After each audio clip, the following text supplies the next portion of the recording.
Just four code दोस्तों आ गया हूँ क्लिक अमेजिंग चैप्टर लेके सीएसएस का, यानी कि जो आपका सीएसएस का ट्यूटोरियल चल रहा है उसी का ये चैप्टर है। इस वाले प्लेलिस्ट में वीडियो जाएगा। ये देखिए, सीएसएस ट्यूटोरियल फॉर बिगिनर्स।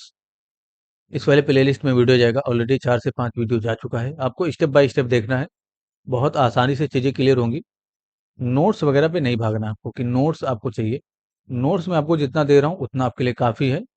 ठीक है, नोट्स प्रिपेयर करने की आवश्यकता नहीं है। आप अपने लॉजिक को प्रिपेयर करिए, अपना लॉजिक बिल्ड करिए और एचटीएमएल सीएसएस का लॉजिक जो है वो अपना क्लियर कर लीजिए। अगर आपका एचटीएमएल और सीएसएस का लॉजिक बिल्ड हो गया, उसके बाद आपने जावास्क्रिप्ट में लॉजिक बिल्ड कर लिया, फिर आपको आगे की लैंग्वेज सीखने में कोई इशू नहीं होगा। और मान लीजिए कि एचटीएमएल और सीएसएस आपका बेस लैंग्वेज है, इसलिए इसको अच्छे से सीखना बहुत ज़्यादा इम्पॉर्टेंट है। तो लास्ट वीडियो में आपने सेलेक्टर समझा था, सेलेक्टर से ही रिलेटेड कुछ और चीज़ों को समझे हम। इस वाले प्लेलिस्ट में वीडियो जाएगा, आप लोग को यहीं से जाके देखना। लेटेस्ट वीडियो में क्या है वो यहाँ पर जाके देखेंगे। वीडियो में ये देखिए, ये वाला आपका अभी लेटेस्ट वीडियो गया है। तो जो डेवलपर हैं, जो जावास्क्रिप्ट वगैरह जानते हैं, वो इस वीडियो को देखेंगे। आप लोगों को देखने की आवश्यकता नहीं है। जावास्क्रिप्ट की नॉलेज है तभी आप इसको देखिए, क्योंकि जावास्क्रिप्ट की हेल्प से ही ऐसे वीडियो बनते हैं। चलिए आगे काम करेंगे। वीएस कोड में आ जाइए। एक पेज बनाइए जरा, C S S hyphen chapter hyphen 5.html extension code रखेंगे। पहले तो डॉग टाइप, उसके बाद HTML, उसके बाद हेड, हेड क्लोज, टाइटल में हमने लिख दिया इस तरीके से। बॉडी के अंदर H1 से जस्ट फॉर कोड। इस पेज को जरा ओपन कर लीजिए और राइट क्लिक करके आप ओपन विद गूगल क्रोम कर लीजिए। तो ये जो चैप्टर है हमारा, इसमें हमने राइट क्लिक किया, ओपन विद गूगल क्रोम कर लूंगा तो ये हमें जस्ट फॉर कोड यहाँ पर दिखेगा। आपने समझा था क्लास और आईडी, ठीक है। जिसे H1 में हमने आईडी लगाया इस तरीके से, और आईडी की हेल्प से मैंने ऐसे डिफाइन कर दिया हेड। अब इस हेड को आपको कैसे सेलेक्ट करना था, यहाँ पर इस टाइटल के ठीक नीचे स्टाइल को इनेबल करते थे। इसके अंदर आप हैश लगा के हेड को सेलेक्ट करते थे, क्योंकि वो आईडी है। फ़ॉन्ट साइज बढ़ाने के लिए फ़ॉन्ट साइज के नाम से प्रॉपर्टी सेट करते थे। इसका वॉल्यूम मैंने डिफाइन कर दिया 60 पिक्सल।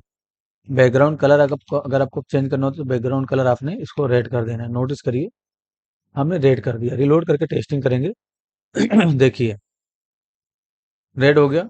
आप इसमें टेक्स्ट अलाइन लगाते थे इस तरीके से सेंटर करने के लिए। तो टेक्स्ट अलाइन सेंटर मैंने डिफाइन किया, तो आपका जो टेक्स्ट है वो सेंटर में चला जाएगा। नोटिस करिए इस तरीके से, परफेक्ट। फ़ॉन्ट फैमिली वगैरह चेंज कर सकते थे, कलर वगैरह चेंज करते थे। कलर अगर आपने व्हाइट कर दिया इस तरीके से, तो इसका जो कलर है वो व्हाइट हो जाएगा, परफेक्ट। अगर आपने इसका फ़ॉन्ट फैमिली चेंज कर दिया, चलो हम फ़ॉन्ट फैमिली भी चेंज करते हैं। तो एक और फ़ॉन्ट फैमिली होता है सैंस सेरिफ, ऐसे डिफाइन करिए ज़रा, तो इसका फ़ॉन्ट फैमिली भी चेंज हो जाएगा। तो ये आपने आईडी सेलेक्टर समझा। क्लास को कैसे सेलेक्ट करते थे, इसके ठीक नीचे सपोज करो एक और H1 है इस तरीके से, और यहाँ पर कुछ और हमने लिख दिया। जैसे हमने लिख दिया मैंने लिख दिया मीनिंगफुल वर्क्स। ठीक है, तो आप कुछ भी लिख सकते हो, मैंने ऐसे लिख दिया वर्क्स। इसके ठीक नीचे दिखेगा, आपको यहाँ पर रिलोड करना है। ये देखिए, मीनिंगफुल वर्क ऐसे दिखा। तो जब भी आप यहाँ पर चेंजेस करें, उसके बाद आप यहाँ पर रिलोड करें, इस तरीके से रिलोड करें, तभी आपको दिखेगा। और यहाँ पर ऑटो सेव लगा होना चाहिए, ताकि आपको बार बार सेव ना करना पड़े। ऑटो सेव वाला चेक होना चाहिए, यानी कि जिसमें मेरे में टिक है, ऐसे आपके में टिक होना चाहिए। नहीं टिक होगा तो इस पर क्लिक कर देंगे तो टिक हो जाएगा, ठीक है। चलिए, अभी आपने ये समझा। इसमें आप क्लास दीजिए जरा। तो क्लास मैंने इसमें हेड दे दिया। देखिए, इसमें मैंने आईडी हेड दिया था, इसमें हमने क्लास हेड दे दिया। दोनों चीज सेम है, यानी कि यहाँ पर भी हेड, यहाँ पर भी हेड। कोई इशू नहीं है, इससे आप दे सकते हो। अगर आपने आईडी हेड दे रखा है तो आप क्लास हेड दे सकते हो, ठीक है। लेकिन आप दोबारा यहाँ पर आईडी हेड नहीं देंगे। अगर आपने आईडी फिर से हेड दे दिया तो क्या होगा, ये भी आपका वैसे ही डिजाइन हो जाएगा जैसे पहले ही डिजाइन था। ये देखिए, ये भी वैसे ही डिजाइन हो गया। इसलिए याद रखना है, एक बार अगर आपने आईडी दे दिया इस तरीके से, तो दोबारा उसको नहीं देना है। आप क्लास दे सकते हो उसके नाम से, तो क्लास दे दीजिए। अब इस क्लास को कैसे सेलेक्ट करेंगे हम, डॉट लगे, डॉट हेड ऐसे सेलेक्ट करेंगे। क्योंकि डॉट इसलिए लगाएंगे क्योंकि ये क्लास है, ठीक है। अगर आपने क्लास का वैल्यू हेड रखा है तो डॉट लगा के सेलेक्ट करेंगे। और यही सारा काम अगर आप करना चाहते हैं तो यही सारा काम करिए। अदरवाइज कुछ और भी आप काम कर सकते हो। तो मैंने फ़ॉन्ट साइज ऐसे डिफाइन कर दिया जरा, 49 पिक्सल, ठीक है। उसके बाद मैं यहाँ पर बैकग्राउंड कलर का यूज़ करके मैं ब्लू कर देता हूँ इस चीज़ को। उसके बाद मैं ठीक नीचे इसके टेक्स्ट अलाइन सेंटर का यूज़ करूंगा, तो मैंने ऐसे डिफाइन कर दिया सेंटर। इसके ठीक नीचे मैं क्या करूंगा, कलर प्रॉपर्टी का यूज़ करके मैं इसको जो है वाइट कर दूंगा। उसके बाद आप यहाँ पर क्या करिए, फ़ॉन्ट फैमिली इसका चेंज कर दीजिए। तो फ़ॉन्ट फैमिली मैंने ऐसे डिफाइन कर दिया वर्दाना। तो ये अभी टेक्स्ट से रिलेटेड सारी प्रॉपर्टीज है। अभी और भी बहुत सारी चीजें हैं जो आप आगे धीरे धीरे सीखेंगे। नोटिस करिए, मैंने रिलोड किया, ये ऐसा दिखा, ठीक है। अब सपोज करो यहाँ पर, यानी कि इसके बीच में कुछ और छोटा सा सेंटेंस लिखा होता, यानी कि जैसे कि मैं इस फुल इसके ठीक है, यहाँ पर आइए ज़रा। यहाँ पर जैसे मैं सुपर टेक का यूज़ करता हूँ, फुल के ठीक पहले सुप टेक का यूज़ कर लेता हूँ और यहाँ पर मैंने सुपर टेक का यूज़ करिए, सब टेक का नहीं, सुपर टेक। तो SUP लिखेंगे, इसके बीच में मैंने एस्टेरिक डिफाइन किया या कोई नंबर ऐसे डिफाइन कर दिए 1 2। तो ये दिखेगा कहाँ? रिलोड करेंगे तो ये ऊपर दिखेगा, ये देखिए 12 दिखा। अगर आपको 12 पे काम करना है, ये जो 12 है इसका कलर चेंज करना है, फ़ॉन्ट साइज़ छोटा करना है, बड़ा करना है, कैसे करेंगे? तो ये देखिए हेड है आपका, इसके अंदर से इसको कैसे सेलेक्ट करेंगे? इसको बहुत आसान है सेलेक्ट करना, आपको हेड को ही सेलेक्ट करना है पहले। तो डॉट हेड ऐसे सेलेक्ट कर लेंगे। अब कौन सा टैग है वो? सुपर टैग है, क्या है? सुपर टैग है। तो स्पेस देंगे, उसके बाद आप यहाँ पर सुपर टैग को सेलेक्ट कर सकते हो। ऐसे सेलेक्ट कर लेंगे इस चीज़ को, ठीक है? हेड उसके बाद सुपर टैग ऐसे सेलेक्ट करेंगे। तो इस तरीके से जब आप सेलेक्ट करते हैं, इसको बोलते हैं नेस्टिंग सेलेक्टर, ठीक है? यानी कि आपने नेस्टिंग किया। तो ये चीज़ आपको ज़रूरी है समझना, क्योंकि हम इसी से रिलेटेड आगे बहुत सारे काम करने वाले हैं। ऐसे ही सेलेक्ट करेंगे तो आपको समझ में नहीं आएगा। तो देखिए ज़रा, आपने हेड सेलेक्ट किया, उसके बाद आपने इसको सेलेक्ट कर लिया। पहला तरीका ये है। दूसरा तरीका ये है कि आप H1 को सेलेक्ट करो और सुपर टैग को सेलेक्ट कर लो। तो देखिए ये भी H1 है और ये भी H1 है, लेकिन जो सुपर टैग वो इस वाले H1 में, नीचे वाले में। तो ऑटोमेटिक यही वाला सेलेक्ट होगा। लेकिन अगर अगर यहाँ पर भी सुपर टेक होगा, तो इसका मतलब क्या हुआ, दोनों सेलेक्ट हो जाएगा। इसलिए आपको इस चीज़ का ध्यान रखना है। तो यहाँ पर हेड के नाम से जो क्लास है उसकी हेल्प से सेलेक्ट करो, ज़्यादा बेटर होगा। ऐसे मैंने सेट कर लिया। अब आपको करना क्या है वो डिसाइड कर लीजिए आप। तो मुझे सबसे पहले तो इसका कलर चेंज करना है, तो कलर का मैं वैल्यू डिफाइन कर देता हूँ इस तरीके से। मैंने डिफाइन कर दिया इस तरीके से पिंक, या आप डीप पिंक दीजिए, तो डीप पिंक लिख देंगे। तो देखिए नोटिस करिए, जैसे आप रिलोड करेंगे इसका कलर चेंज हो जाएगा। देखिए चेंज हो गया ना इस तरीके से कलर। फ़ॉन्ट साइज़ अगर आपको छोटा करना है तो फ़ॉन्ट साइज़ के नाम से प्रॉपर्टी सेट करो इस तरीके से, और फ़ॉन्ट साइज़ आप इस तरीके से छोटा कर दो। मैंने 14 पिक्सल डिफाइन कर दिया। नोटिस करिए बहुत ज़्यादा छोटा हो जाएगा। ये रिलोड करेंगे, ये देखिए कितना छोटा हो गया, ठीक है? इस तरीके से। तो किसी एलिमेंट के अंदर अगर कोई एलिमेंट है, उस पे आपको कैसे काम करना है ये चीज़ आपने समझा। यानी कि उसको कैसे सेलेक्ट करके कलर वगैरह करना है। ये देखिए इस तरीके से हमने कलर किया इस चीज़ को। तो ऐसे और भी बहुत सारे एलिमेंट होते हैं जिनके रूप में आप उसको सेलेक्ट करना होता है, ठीक है? चलिए ज़रा, इसके ठीक नीचे आप पी टेक का यूज़ करिए इस तरीके से, और इसके बीच में मैंने ऐसे लिखा लॉरेम, यानी कि लोरेम। तो लोरेम लिख के अगर आप इंटर करते हो तो आपको डमी टेक्स्ट मिल जाता है, एक पूरा पैराग्राफ। ये देखिए पूरा पैराग्राफ मिल गया। अगर आप रिलोड करते हैं तो इसके ठीक नीचे आपको पूरा पी टेक दिखेगा। ये पी टेक है, ठीक है? इसको अगर आपको सेलेक्ट करना है, कैसे सेलेक्ट करेंगे? डायरेक्ट आप सेलेक्ट कर लो, या तो यानी कि पी टेक को ऐसे आप डायरेक्ट सेलेक्ट कर लो। उसका फ़ॉन्ट साइज़ वगैरह डिसाइड कर दो। तो मैंने फ़ॉन्ट साइज़ डिफाइन कर दिया इस तरीके से, 19 पिक्सल, ठीक है? नोटिस करिए फ़ॉन्ट साइज़ इसका बढ़ जाएगा, रिलोड करेंगे तो ये देखिए फ़ॉन्ट साइज़ बढ़ गया। परफेक्ट। तो पहला तरीका था कि इसको हम ऐसे सेलेक्ट कर लें। दूसरा तरीका क्या है कि आप इसमें कुछ क्लास दे दो। तो क्लास का वैल्यू आप ऐसे दे सकते हो। यहाँ पर आप हेड नहीं देंगे दोबारा। अगर आपने सपोज करो यहाँ पर हेड क्लास दे दिया, होगा क्या? जो H1 का डिजाइन है वो इस पे भी लागू हो जाएगा। अगर आप रिलोड करेंगे तो देखिए जरा, फिर से इस पे लागू हो गया, ठीक है? इस तरीके से। तो अगर आपने यहाँ पर हेड दिया तो प्रॉब्लम यह है कि ये इस, यानी कि यहाँ पर भी हेड है, यहाँ पर भी हेड है, तो उसका पूरा डिजाइन इस पे भी लागू हो जाएगा। इसलिए आप यहाँ पर थोड़ा चेंज ही रखेंगे। तो यहाँ पर मैं पैरा के नाम से क्लास देता हूँ सेलेक्ट करने के लिए। तो जहाँ पर आपने पील सेलेक्ट किया था वहाँ पर आप डॉट पैरा सेलेक्ट कर लीजिए, यानी कि पैराग्राफ। अभी भी आपको वही सेलेक्ट हो, यानी कि वैसे ही काम होगा। 19 पिक्सल इसका फ़ॉन्ट साइज हो गया। कलर चेंज करना होगा तो कलर के नाम से प्रॉपर्टी सेट करेंगे, इस तरीके से रेड कर देंगे। तो अभी आपका इसका कलर जो है रेड हो जाएगा। नोटिस करिए कलर रेड हो गया। अब सपोज करो इसके बीच में, यानी कि पी टेक के बीच में कुछ कंटेंट होता। यहाँ पर सपोज करो हमने ऐसे डिफाइन किया स्मॉल टेक का यूज करके, यानी कि स्मॉल टेक का मैंने यूज किया इस तरीके से, और यहाँ पर मैं लिखता हूँ, मैंने लिख दिया 1 2 3 4 5 6 7 8 9, स्मॉल टेक के बीच में। रिलोड करिए तो जो आपका नंबर है वो यहाँ पर कहीं ना कहीं दिखेगा, जहाँ पर भी आपने लिखा होगा।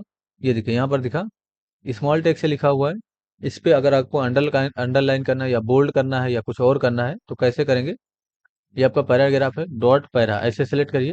अब इसके अंदर से आपको स्मॉल टेक को सेलेक्ट कर लेना है, और यहाँ पर आपको फ़ॉन्ट वेट बोल्ड कर देना है। तो जैसे आप फ़ॉन्ट वेट बोल्ड करेंगे ना, तो इसे लिखिए फ़ॉन्ट हाइपन वेट बोल्ड। तो जैसे आप फ़ॉन्ट वेट बोल्ड करेंगे, नोटिस करिए इसका जो फ़ॉन्ट है वेट है वो बोल्ड हो जाएगा। ये देखिए बोल्ड हो गया। और बड़ा करना है, छोटा करना है, हाईलाइट करना है तो इसका कलर भी आप चेंज कर दो। तो कलर मैंने ऐसे ब्लू कर दिया, तो ये हाईलाइट हो जाएगा। नोटिस करिए, ये देखिए है ना, ये हाईलाइट हो गया। टेक्स्ट डेकोरेशन कैसा डिफाइन करना चाहते हो वो डिफाइन करिए। टेक्स्ट डेकोरेशन अगर आपने, यानी कि टेक्स्ट डेकोरेशन का वैल्यू ओवरलाइन कर दिया या अंडरलाइन कर दिया, तो जैसे अगर आपने अंडरलाइन किया, टेक्स्ट डेकोरेशन अंडरलाइन होता है, ऐसे कर दीजिए आप।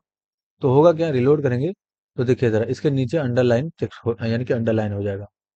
यानी कि किसी टैग के बीच में अगर कोई टैग है उसको कैसे सेलेक्ट करके काम करना है, ये चीज आपने समझा, इस चीज के से इसकी हेल्प से आप बहुत बड़े बड़े काम करने वाले हैं आगे। तो फिलहाल आपको इस चीज को समझना होगा, इसको बोलते हैं नेस्टिंग सेलेक्टर, ठीक है। तो सेलेक्टिंग से रिलेटेड आपने समझा कि या तो आप उसको डायरेक्ट सेलेक्ट कर लीजिए, या तो कोई आईडी या क्लास दीजिए। फिर आपने एक और समझा चीज समझा कि किसी एलिमेंट के अंदर कोई टैग है, जैसे ये टैग है एलिमेंट के अंदर, तो इसको कैसे सेलेक्ट करना है ये भी आपने समझ लिया, ठीक है। तो इस तरीके से आपको चीजों को समझ के काम करना है। एचआर आपने यहाँ पर देना, तो एचआर दीजिए। तो इस पर सॉरी, एचआर एचआर क्या है? एचआर इस तरह से देते हैं हॉरिजॉन्टल रो के लिए। रिलोड करेंगे तो पी टैग के ठीक नीचे देखिए हॉरिजॉन्टल रो आया। इसका फ़ॉन्ट साइज वगैरह हाइट वगैरह बढ़ा सकते हो आप, अगर आपको मोटा करना है तो आप यहाँ पर डायरेक्ट एचआर को सेलेक्ट कर लो, या एचआर में भी आप कोई आईडी वगैरह दे सकते हो। तो मैंने ऐसे सेलेक्ट कर लिया। अगर आपको हाइट बढ़ाना है तो हाइट इसका 10 पिक्सल कर दीजिए। नोटिस करिए जो हाइट है इसका बढ़ जाएगा। ये देखिए हाइट बढ़ा, लेकिन इसके अंदर बैकग्राउंड कलर होगा तब आपको दिखेगा। तो बैकग्राउंड कलर का यूज करिए, इस तरीके से मैंने ऐसे डिफाइन कर दिया। शार्प 000 ये आपका कलर कोड होता है ब्लैक का, तो ब्लैक कलर आ जाएगा। रिलोड करेंगे, नोटिस करिए ब्लैक कलर इस तरीके से आ गया। तो एचआर को भी आप डेवलप कर सकते हो, बॉर्डर रेडियस वगैरह कर सकते हो। तो ऐसे डिफाइन करिए जरा, बॉर्डर हाइफन रेडियस मैंने डिफाइन कर दिया 20 पिक्सल। तो 20 पिक्सल चारों साइड से बॉर्डर रेडियस हो जाएगा, ये देखिए, है ना, इधर से भी रेडियस हो गया, इधर से भी रेडियस हो गया। तो इस तरीके से आप चीज़ों को डेवलप करेंगे। सेलेक्टिंग से रिलेटेड आपको कन्फ्यूजन नहीं होना चाहिए, ये चीज़ समझ लीजिए, क्योंकि हम आगे जो है काम करने वाले हैं, इन्हीं सबसे रिलेटेड काम करेंगे। तो आपको फिर दिक्कत ना हो, इसलिए मैंने सेलेक्टिंग का एक और चैप्टर बनाया। तो सेलेक्ट करने का कई सारा तरीका है। आप डायरेक्ट या तो टैग सेलेक्ट करिए, आप डायरेक्ट कोई क्लास दीजिए उसको सेलेक्ट करिए। अगर उसके अंदर कुछ और एलिमेंट सेलेक्ट करना है तो उसको उसके अंदर से सेलेक्ट कर सकते हो आप। इसको बोलते हैं नेक्स्टिंग सेलेक्टर। ये आपका डायरेक्ट यानी कि क्लास सेलेक्ट किया गया। ये आपका हेड है, उसके अंदर कोई सब नाम का कोई मतलब टैग सेलेक्ट किया गया। आप सपोज करो इस सब के लिए भी आप कोई क्लास दे देते, यानी कि यहाँ पर जो क्लास दे सकते हो आप, ऐसे क्लास नेम का यूज करिए। और यहाँ पर आप ऐसे मैंने सुपर के नाम से एक क्लास दे दिया, तो इस सुपर को आप डायरेक्ट सेलेक्ट कर सकते हो। सब अगर नहीं सेलेक्ट करना चाहते तो डॉट सुपर को आप ऐसे सेलेक्ट कर लीजिए, तभी ये वैसे ही काम करेगा जैसे पहले काम करता है। रिलोड करेंगे तो देखिए एस्ट्रिक आपका भी वैसे ही रेड है। अगर आप इसका कलर कुछ और करना चाहते हैं, फ़ॉन्ट साइज बढ़ाना चाहते हैं, तो आप यहाँ पर फ़ॉन्ट साइज देखिए, यहाँ पर इसको थोड़ा सा बढ़ा दीजिए। तो मैंने 25 पिक्सल कर दिया। नोटिस करिए एस्ट्रिक का जो फ़ॉन्ट साइज है वो थोड़ा बड़ा हो जाएगा, ये देखिए ना। तो अगर आप टैग के अंदर कोई टैग है उसको भी आप क्लास वगैरह दे सकते हो। ऐसे दे के उसको आप सेलेक्ट कर लीजिए इस तरीके से, जैसे अभी हमने सेलेक्ट किया। इस तरीके से डायरेक्ट सेलेक्ट करना है तो डायरेक्ट क्लास सेलेक्ट करिए। अगर कोई टैग है उसको भी डायरेक्ट सेलेक्ट कर सकते हो। हेड आईडी है तो इसको हमने डायरेक्ट सेलेक्ट कर लिया। तो ये नेस्टिंग सेलेक्टर से रिलेटेड चीजें अभी अगर आपको क्लियर नहीं है, धीरे धीरे क्लियर हो जाएंगे। बस आप इस पे प्रैक्टिस करते रहिए, और जो भी आपसे बनवाया जा रहा है उसको बनाते रहिए। इसी से रिलेटेड आपको काम करना है। पहले एक हेड होगा, उसके बाद पैराग्राफ होगा, फिर हेड होगा, फिर पैराग्राफ होगा। बैकग्राउंड कलर सबका अलग होना चाहिए, कलर अलग होना चाहिए। पैराग्राफ के नीचे एक एचआर टैग होना चाहिए, इस तरीके से सभी पैराग्राफ के नीचे, ठीक है। यानी कि मैं आपको समझा देता हूँ कैसा रहेगा ये। नोटिस करिए जो पी टैग है, ये वाला पी टैग हमारा, ये नीचे लिखा हुआ, कॉपी कर लें कंट्रोल सी करके, एचआर तक मैंने कॉपी किया कंट्रोल सी करके। इसके ठीक ऊपर भी मैं डिफाइन कर देता हूँ। तो अभी कैसा बनेगा ये आपका हेड टैग है, उसके बाद ये आपका पूरा एक पैराग्राफ है, उसके बाद ये आपका एचआर है। फिर हेड टैग आया, यानी कि हेडिंग आपने डिफाइन की, उसके बाद पैराग्राफ, उसके बाद ये। ऐसे आपको 10 हेड और 10 पैराग्राफ डिफाइन करने हैं। आई होप चीज़ें क्लियर होंगी। कुछ इशू है जरूर पूछिए। व्हाट्सएप ग्रुप का लिंक डिस्क्रिप्शन में रहता है, वहीं से आप ज्वाइन करके पूछ सकते हो। आगे की चीज़ें बहुत ज़्यादा इंटरेस्टिंग और काफ़ी ज़्यादा यूनिक होने वाले हैं, इसलिए आपको पेशेंस रखना है और काम करते रहना है। Thanks for enjoying the education of just for code. See you soon. जय हिंद, जय भारत।